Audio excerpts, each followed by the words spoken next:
in our mind, developing our intellectual capacity, developing our financial capacity, and all of that good stuff.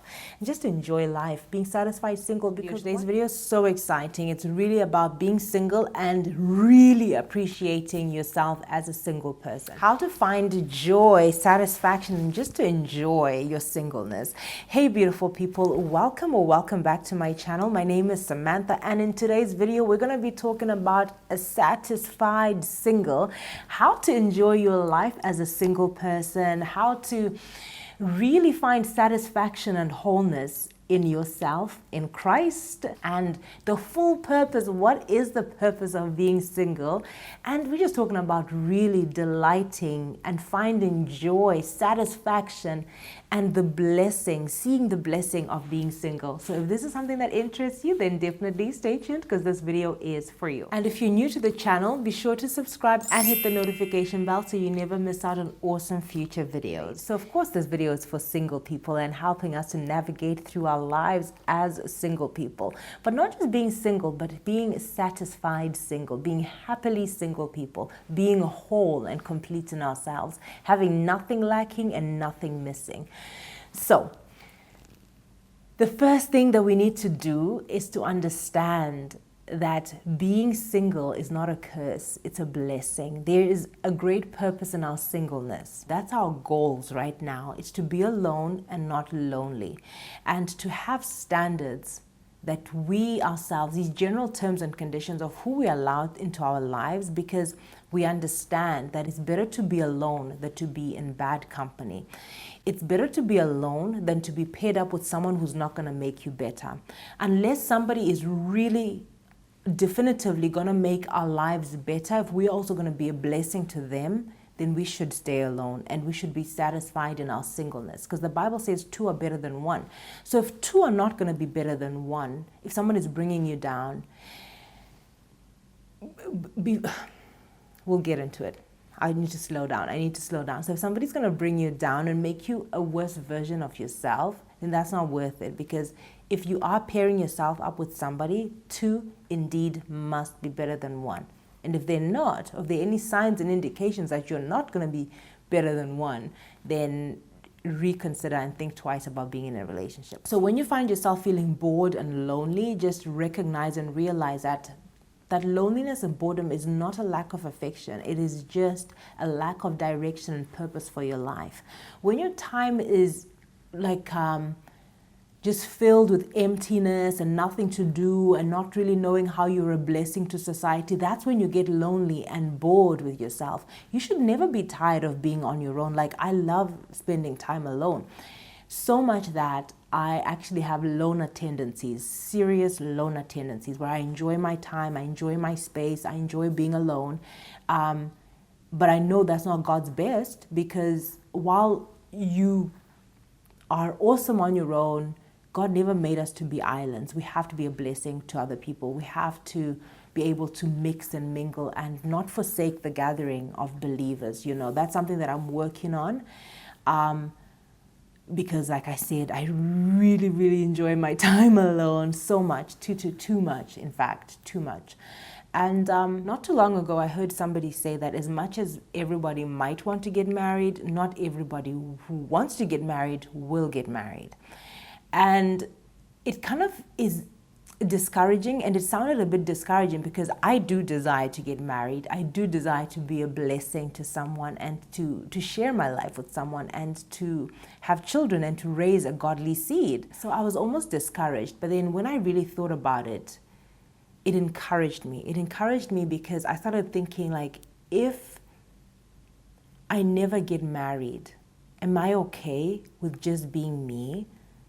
What am I doing with my life? Like, God, what do you have planned for me on my own if I'm not to get married, or if I never meet that person who I feel is worth me joining myself with? Because this is a choice. Believe it or not, we choose to be married or choose to be single. I could have been married a long time ago, and I could have been married multiple times, married, divorced, married, divorced, married, divorced by now. But I made a choice not to marry these people and not to be married. It was a choice. I've also heard it being said, this was really quite funny though, like there's certain people whose purpose for life does not allow them to get married. Imagine if Apostle Paul was trying to get married, or if he had a wife. Like he wrote most of his, the Bible, the letters that he was writing to the church in Ephesus, in Corinth, in,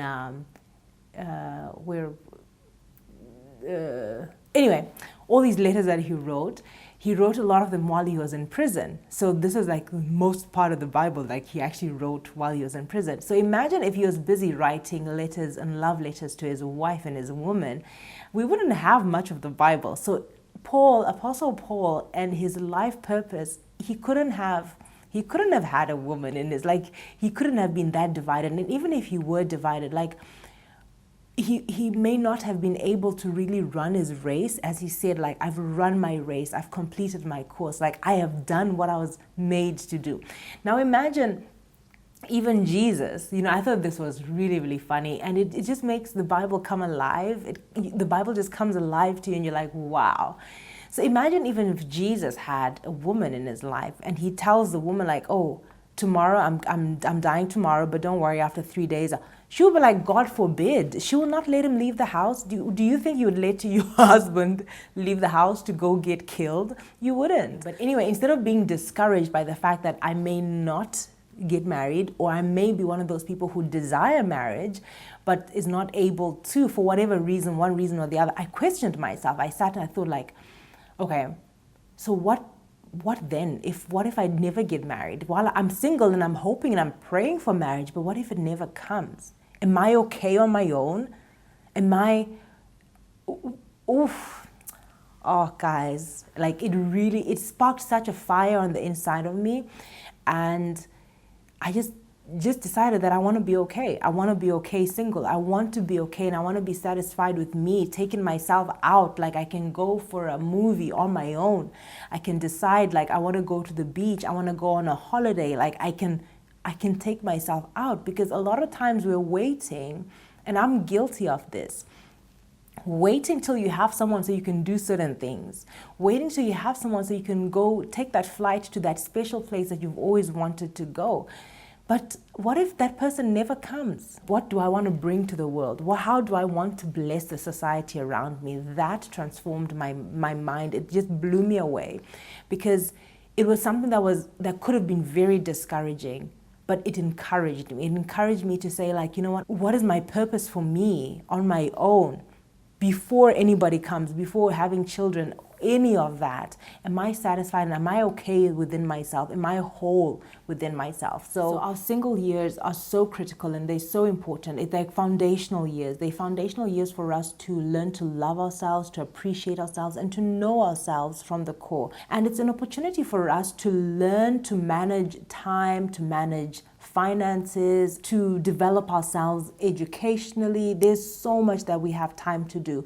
I've got friends and family who are married with kids, have a job, and are studying. I don't even know how they do it. Like on my own, it's still quite a hassle. Like I don't even know how they're doing it. But we have this blessed time to really focus and to develop ourselves. See, a lot of times we have lists and expectations of what we want in our potential spouse, especially as ladies. We have lists where we're talking about how tall we like him to be, how dark we like him to be, what kind of job he should have, the kind of money he should have, the kind of car that he should drive. But are we developing ourselves enough to be the kind of person who that person wants to be with? Are we developing ourselves enough to be that kind of person who that person at that level would want to marry? Because nobody is coming here to do anybody any favors or to rescue somebody. It's like we can't afford to buy ourselves a car, but we want a man who's going to buy us a car. Money makes guys so attractive. Not because we want money exactly, but money represents security. So what we really want is financial security. So we want a financially secure man. That's good, well and good, granted. It's good for us to want it. It's an inherent nature. It's like part of us. But what's stopping you from working hard enough to give yourself that financial security in your singleness? Because that kind of person also wants a woman who's not going to be like pulling him down, who's a bad manager with money, a person who's wasteful, and no, he's also looking for a prudent wife. So are we developing ourselves in spirit, soul, and in body to match the needs of this person? We have to be matched up. And a lot of times we are sitting and we're just praying and hoping that somebody will come and save us. But indeed, two have to be better than one. Nobody's trying to look for a spoiled brat who doesn't know how to manage time and money to come and waste their time and money that they have spent all this time in their life building up. Nobody wants that. So in our singleness, it's our time to really focus on developing ourselves. It's time to prove, our worth and our virtue to ourselves and to the world, that by the time somebody comes, the better we should be. We have to be able to mature in ourselves to a point where we can have terms and conditions and lay them out. Because men have no problem communicating what they want in a woman. Men have no problem communicating that they just want to sleep with you. But we have a problem communicating that we want marriage, we want a serious relationship, and we're not willing to go through ABC for it. Like, we have to be loving ourselves enough to not take certain rubbish. We have to love ourselves enough to know what our standard is. Men like standards and rules. That's why all sports have rules and expectations. And those rules and expectations are laid out before the game even starts. But we don't want to lay our standards and rules because we're afraid that we're going to chase a man, because it's so important for us to have a man in our lives. So we'll do whatever it takes to keep a man. But being a doormat doesn't mean that he's going to respect you, and he will use you and still leave you. All your standards that you're keeping in your head and in your heart, it doesn't make sense. They actually like rules. The rules tell them like how to play the game. That's it. Like, men actually need those rules and standards. So we're not doing ourselves any favor. We're not doing them any favor by just, lowering our standards and having no rules and expectations. Anyway, this is something that we can talk about on and on and on and on, but I just felt really, really fired up to talk about being satisfied as a single person, and I hope that this video has blessed you and it will help you to really appreciate how well we have it, to appreciate the blessing that we have in being single, this time that we have as singles to develop ourselves in spirit, soul, and body, in our physique, in our mind, developing our intellectual capacity, developing our financial capacity, and all of that good stuff. And just to enjoy life, being satisfied single, because what if he never comes? What if knight in shining armor on a white horse and never comes? What will we do then? Anyway, ladies, gentlemen, it's been fun hanging out with you. I hope that you found value in this video. And if you've liked it, please let me know by giving it a thumbs up. Don't forget to subscribe, hit the notification bell, chat with me in the comment section below. Catch me on Instagram at Samantha Dika, and I will see you on the next one.